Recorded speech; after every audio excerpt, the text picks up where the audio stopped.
नमस्कार। आशा करता हूँ आप सब अच्छे होंगे और आपकी स्टडी भी अच्छी चल रही होगी। तो हमने जो सीरीज स्टार्ट कर रही थी उसमें हम जनरल साइंस पढ़ रहे थे और हमारा जो सब्जेक्ट चल रहा था वो फिजिक्स चल रहा था। लास्ट क्लास में हमने जो डिस्कस किया था वो हमारा टॉपिक था फोर्स या बल के ऊपर हम बात कर रहे थे। उसके हमने टाइप्स देखे थे।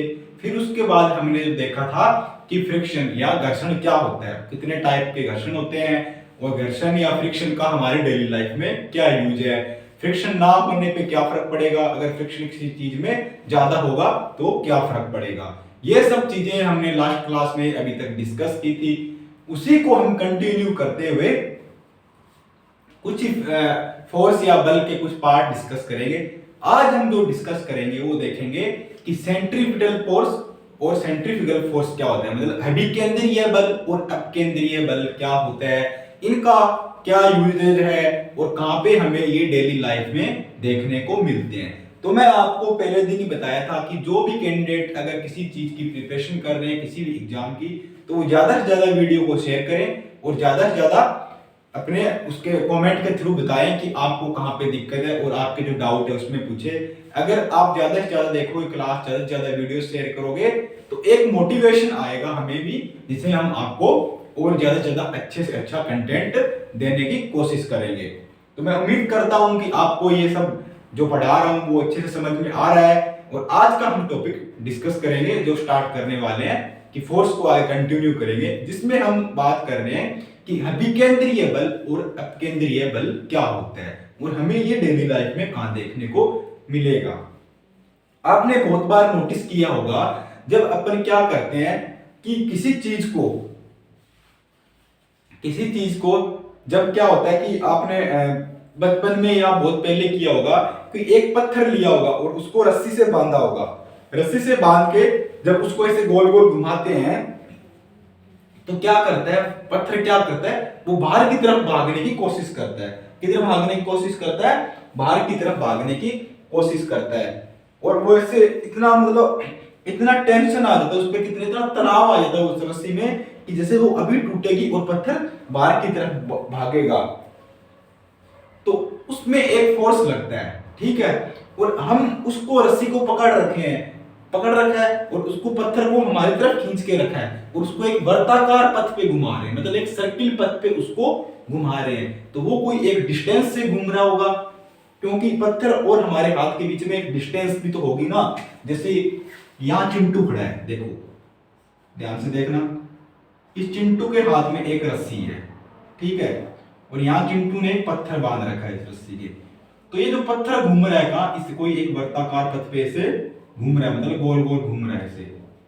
जब घूम रहा है तो वो कोई एक वेग से घूम रहा है, कोई एक वेलोसिटी से भी घूम रहा होगा ना, तो वो क्या होगी, उसकी एक स्पीड होगी। जब स्पीड होगी तो इन दोनों के बीच में भी तो कोई एक दूरी है, और ये जो गोल पत्थर है इसकी भी कोई रेडियस या कोई मास होगा, त्रिज्या होगी इसकी भी, इसका भी मास होगा, इसकी रेडियस भी होगी, इसकी वेलोसिटी भी होगी, ठीक है। इस पे जो फोर्स भी लग रहा होगा रस्सी और पत्थर के बीच में, एक फोर्स क्या कर रहा होगा, इसको बाहर की तरफ धकेल रहा है कि पत्थर अगर रस्सी टूटे तो मैं बाहर की तरफ जाऊं। एक फोर्स क्या है, हमने अंदर की तरफ लगा रखा है, तो वो क्या करे, इसको पकड़ के रखा है। तो कहीं ना कहीं आपको कुछ ये क्या रिलेट हो रहा है, कुछ लग रहा है। हमने कुछ एक ऐसा देखा था, इसमें न्यूटन का लॉ पढ़ा, उसमें देखा था कि क्रिया प्रतिक्रिया का नियम में भी ऐसा हो रहा था, एक्शन अपोजिट रिएक्शन हो रहा था, ठीक है। ये सब चीजें हमने डिस्कस की। तो जो हमारा अभिकेंद्रीय बल और अपकेंद्रीय बल है वो भी इसी से रिलेटेड है। क्यों, ये ऐसा क्यों होता है? अगर मैं रस्सी को छोड़ दूं, अगर ये चिंटू इस रस्सी को छोड़ेगा तो पत्थर क्या बाहर की तरफ भागेगा। अगर इस रस्सी को पकड़ रहा है तभी एक ये वर्ताकार पथ पे घूम रहा है। कई बार अभी जैसे मेलों का टाइम होता है, अपने मेलों में जाते हैं, वहां सर्कस चलती है, मौत का कुआं चलता है। तो मौत के कुएं में क्या करता है, वो ऐसे मौत का कुआं बना होता है, उसमें क्या होता है, वो सर्कस दिखाने वाला होता है, बाइक वाला होता है, वो क्या करता है, ऐसे हमारा ये सर्किल बना होता है कुएं का ऊपर का भाग, और इस पे ऐसे ऐसे बाइक घुमाता है यूं यूं ऐसे, और गोल वर्ताकार पथ पे एक स्पीड, एक कांस्टेंट स्पीड से बाइक घुमाता रहता है। और हम क्या करते हैं, यहाँ खड़ के हुटिंग करते हैं, जोर जोर से हुटिंग करते हैं, 10 का नोट निकालते हैं, 20 का नोट निकालते हैं, वो आता है हमें पता ही नहीं लगता और हमारे हाथ से झपटा मारते हैं और छीन के ले जाता है। और आपने एक चीज कहाँ देखी है, घर पे अपने क्या होता है कि छाछ निकाल, दही होता है उसको हम बिलोते हैं, इसका हम क्या बनाते हैं, छाछ बनाते हैं, उसमें क्या मक्खन बनता है, मक्खन क्या ऊपर आ जाता है और छाछ क्या नीचे रह जाती है। ये भी एक इसी का एग्जांपल होता है। आप जिस कोई कार या गाड़ी में कहीं जा रहे होते हो, तो क्या जब ड्राइवर गाड़ी को अगर बाईं तरफ मोड़ता है अचानक से, तो हम किस तरफ झुकते हैं, बाईं तरफ झुकते हैं या दाईं तरफ झुकते हैं, हम उसके डायरेक्ट अपोजिट साइड झुक जाते हैं, उस तरफ हमें एक धक्का लगता है, एक फोर्स महसूस होता है। ये सब किसके कारण होते हैं, अभिकेंद्रीय और अपकेंद्रीय बल के कारण। तो अब मैं उम्मीद कर रहा हूं कि आपको ये चीजें समझ में आ रही है, क्योंकि मैंने इतने इनको आसानी से समझाने की कोशिश की है। सारा का सारा जो भी हर एक एग्जांपल है वो हमारे डेली लाइफ में जो घटनाएं हो रही है इनसे जोड़ के समझाने की कोशिश की है। मैंने आपको पहले दिन ही बताया था, फिजिक्स ज्यादा इतनी कोई रॉकेट साइंस या मुश्किल नहीं है।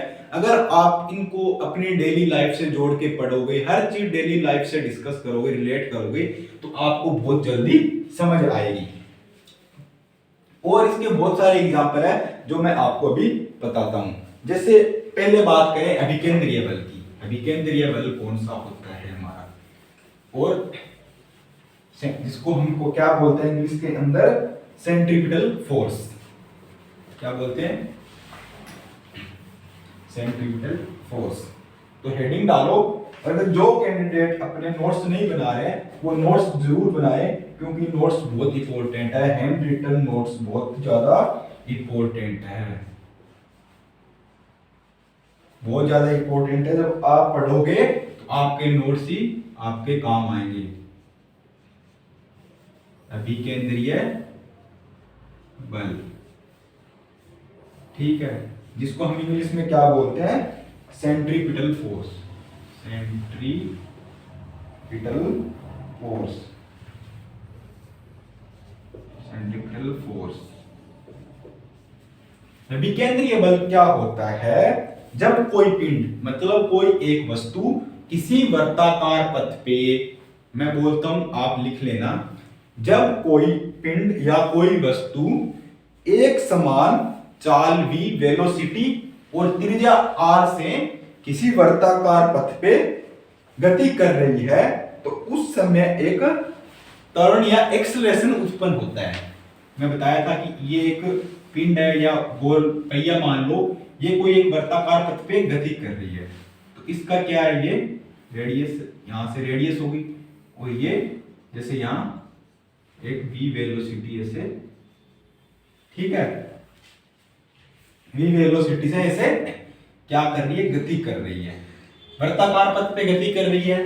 उसकी चाल क्या है, v वेलोसिटी है और उसकी रेडियस है, ठीक है। जब ये गति करेगी तो एक एक्सीलरेशन या त्वरण उत्पन्न होगा, ठीक है। वो त्वरण उत्पन्न होगा तो वो क्या होगा, किसके बराबर होगा, वो उसकी वेलोसिटी के स्क्वायर और इसकी डिस्टेंस r है, रेडियस के बराबर होगा। जो हमारा सेंट्रीपिटल एक्सीलरेशन आएगा वो कैसा होगा, सेंट्रीपिटल एक्सीलरेशन कैसा आने वाला है, सेंट्रीपिटल एक्सीलरेशन होगा हमारा वो ये 20 के अपोन में r, वेलोसिटी अपोन में रेडियस होगा। यहाँ r क्या है, रेडियस है, r रेडियस है, और v क्या है, वेलोसिटी है। ये तो अगर आपसे कोई पूछे सेंट्रीपिटल एक्सीलरेशन या त्वरण क्या होता है अभिकेंद्रीय बल में, तो वो 20 के अपोन में r होता है। अगर कोई आपसे पूछे सेंट्रीपिटल अगर फोर्स होगा अभिकेंद्रीय बल में वो क्या होता है, तो वो फोर्स आपको पता है कि उसमें हमारा द्रव्यमान या मास भी कंसीडर हो जाएगा।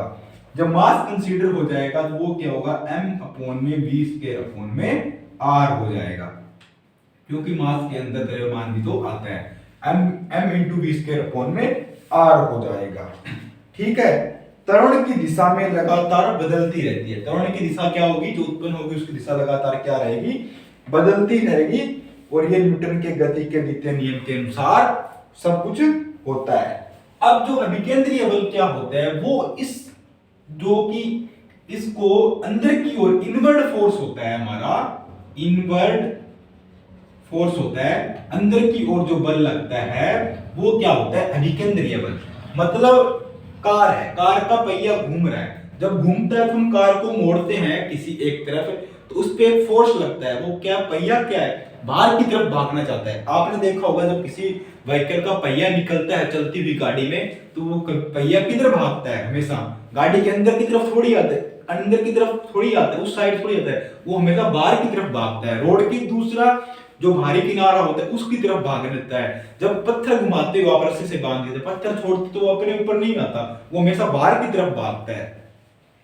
तो जो बल लगता है इनवर्ट की तरफ, उसको बाहर ना जाए, उसको अंदर की तरफ खींच के रखे, उस पहिए को या उस पत्थर को, रस्सी के धागे को अंदर की तरफ खींच के रखे कि ये बाहर ना जाए, तो उसी फोर्स को हम क्या बोलते हैं, अभिकेंद्रीय बल बोलते हैं या इनवर्ट फोर्स बोलते हैं।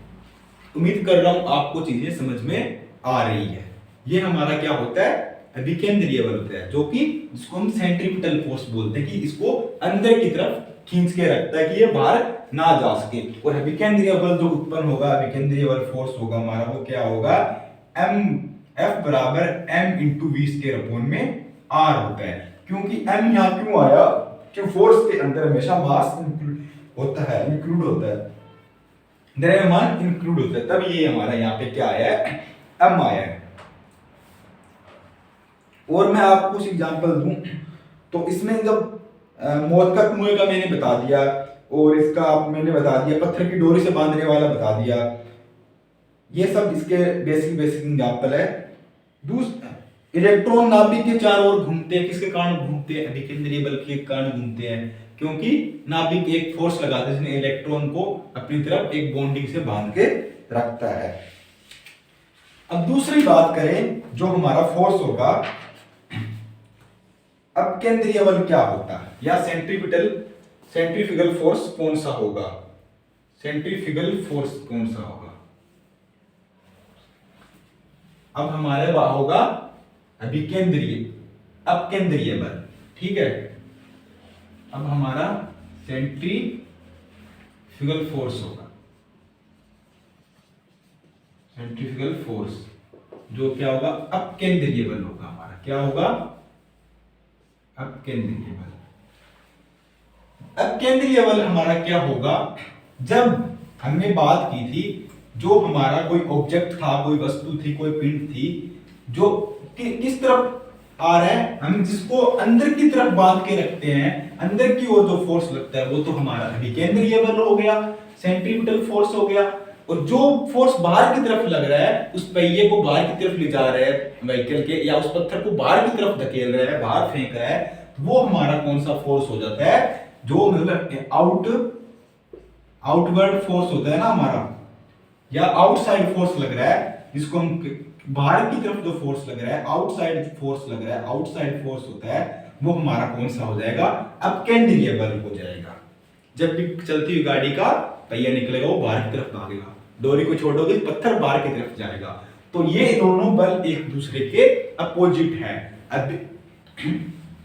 अभिकेंद्रीय बल इनवर्ड हो गया, अपकेंद्रीय बल आउटसाइड हो गया, दोनों एक दूसरे के अपोजिट काम कर रहे हैं। तो ये हमारे थे अभिकेंद्रीय बल और अपकेंद्रीय बल।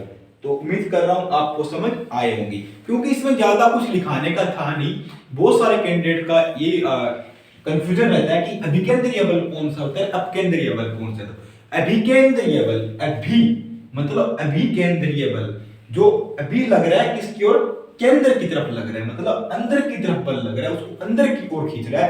नाम से समझो, उसका नाम ही सेंट्रीपिटल है, कि अंदर की ओर फोर्स लग रहा है केंद्र की, तो वो अभिकेंद्रीय बल हो गया। अपकेंद्रीय मतलब अप, बाहर की तरफ हो रहा है, ये अपकेंद्रीय बल। इसके ना, या सेंट्रीफ्यूगल फोर्स, ये बाहर की तरफ जा रहा है, वो आउटसाइड फोर्स होता है। वो जैसे मोड़ पर कार को हम मोड़ते हैं, टर्न करते हैं, उस टाइम ये होता है। जैसे हम क्रीम निकालने की मशीन, जैसे कि हम घर पे मम्मी क्या करती है, अपने बिलोना बोलते हैं ना, अपन बिलोना करती है कि दही को उसमें छाछ बनाने के लिए क्या करती है, उसमें मक्खन होता है, वो अपना ऊपर आ जाता है। क्रीम, दूध में से क्रीम निकालते हैं, वो क्या करते हैं, दूध अलग होता है, क्रीम अलग बन जाती है।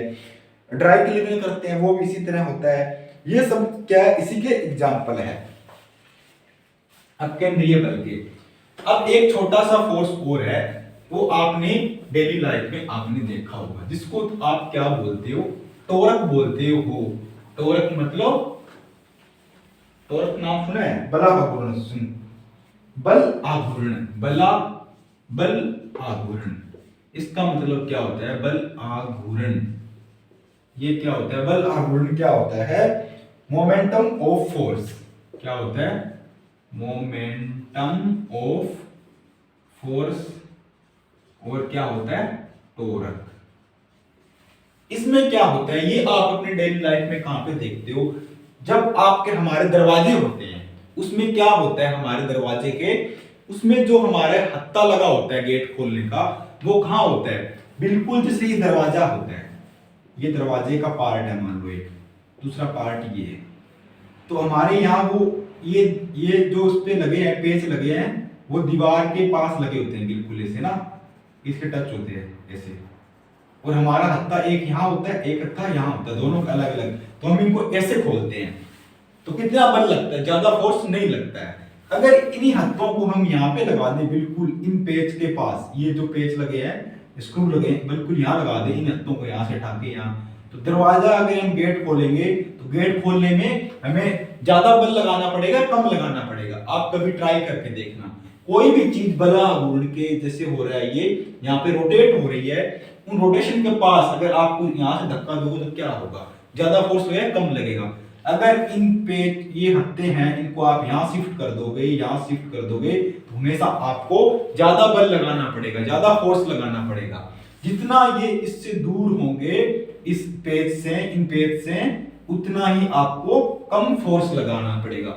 बल आघूर्ण, इसका मतलब ही है कि बल आप उसके लिए लगा रहे हो जो वस्तु या कोई वस्तु है वो आपके आघूर्ण मतलब अपने अक्ष के ऊपर घूम रही है। जैसे पृथ्वी अपने अक्ष पे भी घूमती है और सूर्य के भी चक्कर लगाती है, इसी तरह ये जो गेट है ये अपने अक्ष पे जो घूमते हैं, यहाँ पे जो पेच लगे हैं, इन पेचों के हम खोलते हैं, बंद करते हैं, तो वो सिर्फ इनके ही बक्स पेच होते हैं, स्क्रू लगे हैं, वही तो रोटेट करते हैं। जब वो रोटेट करते हैं गेट खुलता है और बंद होता है। इसी स्थिति में क्या होता है? बल आघूर्ण होता है।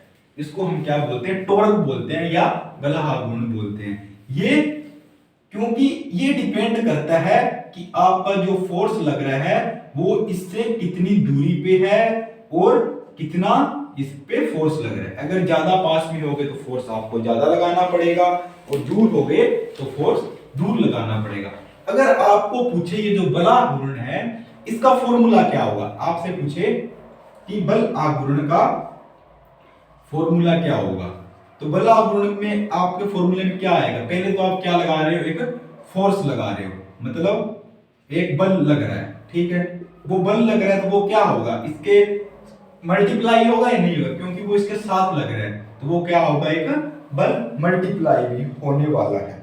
और जब बल मल्टीप्लाई होगा तो बल किसके साथ लग रहा है? बल लग रहा है वो, सॉरी, हमारा फोर्स लग रहा है वो किसके साथ लग रहा है? फोर्स लग रहा है फोर्स आर्म पे लग रहा है, मतलब फोर्स हम आर्म पे तो लगा रहे हैं, फोर्स आर्म पे तो लगा रहे हैं। आर्म मतलब एक तरह से क्या बोलते हैं? भुजा बोलते हैं ना।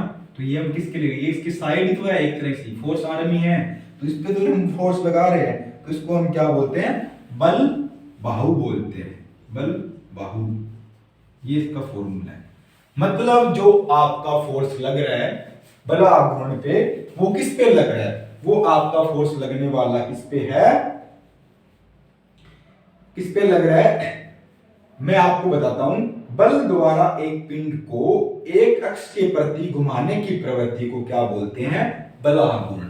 किसी एक बल के द्वारा, किसी एक फोर्स के द्वारा कोई पिंड है, कोई ऑब्जेक्ट है, कोई वस्तु है, इसको हम इसके अक्ष के प्रति मतलब उसको उसी जगह पे घुमा रहे हैं। इस हम दरवाजे को क्या कर रहे हैं? एक फोर्स लगा के, ये दरवाजा एक पिंड है, एक फोर्स लगा के उसके अक्ष पे ही हम उसको घुमा रहे हैं। इस घुमाने की प्रवृत्ति को क्या बोलते हैं? हम बल आघूर्ण बोलते हैं। तो उम्मीद कर रहा हूं आपको ये समझ में आ रही हो, क्योंकि अगर डेली लाइफ से रिलेट कर रहे हैं तो जल्दी समझ में आएगी।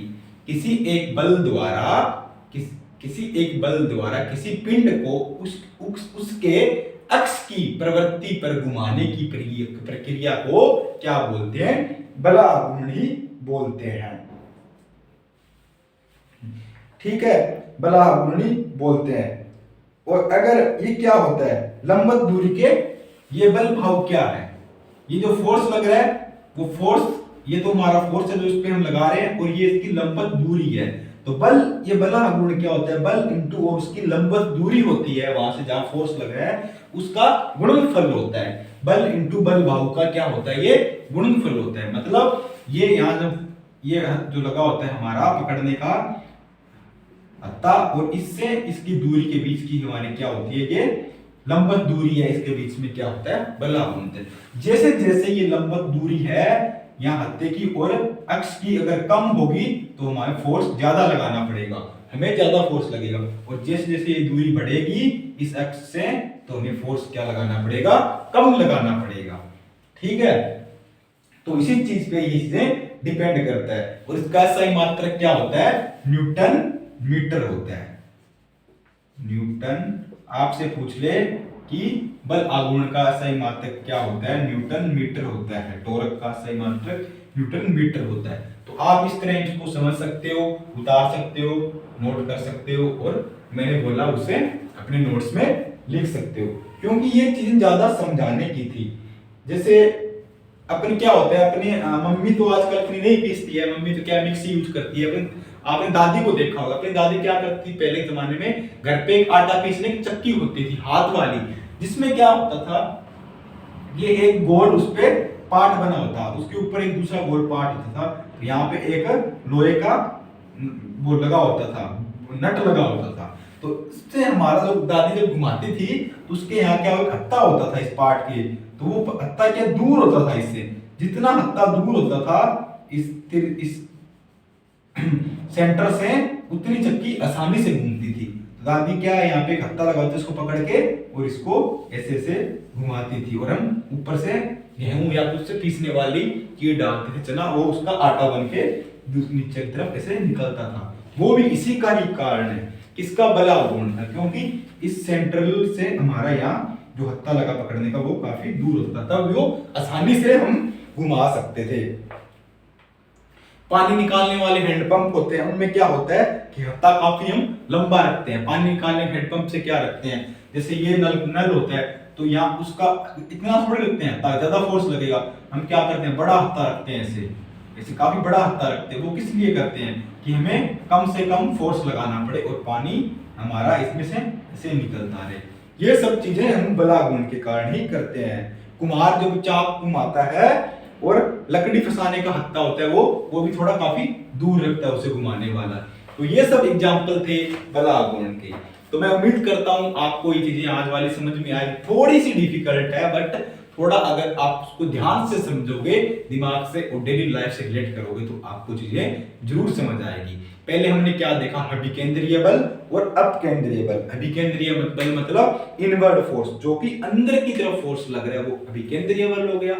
अपकेंद्रीय बल जो बाहर की तरफ फोर्स लग रहा है, किसी चीज को बाहर की ओर धकेल रहा है, वो अपकेंद्रीय बल हो गया। ये हमने देखे सेंट्रीफ्यूगल और सेंट्रीपिटल फोर्स देखे। उसके बाद हमने देखा मोमेंटम ऑफ फोर्स या टॉर्क, जिसको हम बोलते हैं बलागुण। उसमें क्या होता है, ये फोर्स इनटू फोर्स आर्म, मतलब बल इनटू बल बाहु का गुणनफल होता है। इसमें क्या है कि जितना अगर हम जो इस एक्स पे वो जो हमारा पिंड घूम रहा है उससे ज्यादा दूर होगा तो हमें बल कम लगाना पड़ेगा, अगर पास होगा तो बल ज्यादा लगेगा। इसी तरह ये हमारा हैंडपंप का नल होता है, इसका हत्था भी हम बड़ा रखते हैं, इन्हीं सब चीजों के लिए रखते हैं, क्योंकि ये कहीं ना कहीं हम डेली लाइफ में समझ नहीं पाते, बट ये हर चीज फिजिक्स से रिलेटेड है, क्योंकि इन सब पे फिजिक्स लग रही है। मैं बोल रहा हूँ, आप सुन रहे हो, माइक में आवाज रिकॉर्ड हो रही है, मैं लिख रहा हूँ, फ्रिक्शन लग रहा है, फोर्स लग रहा है, बोर्ड साफ कर रहा हूँ, सब कुछ हो रहा है, वो हर चीज किससे, फिजिक्स से रिलेटेड है। तो ज्यादा से ज्यादा क्लास को शेयर करते रहे अपने भाई बहन फ्रेंड लोग को, जो भी इस चीज किसके काम की है क्लासें,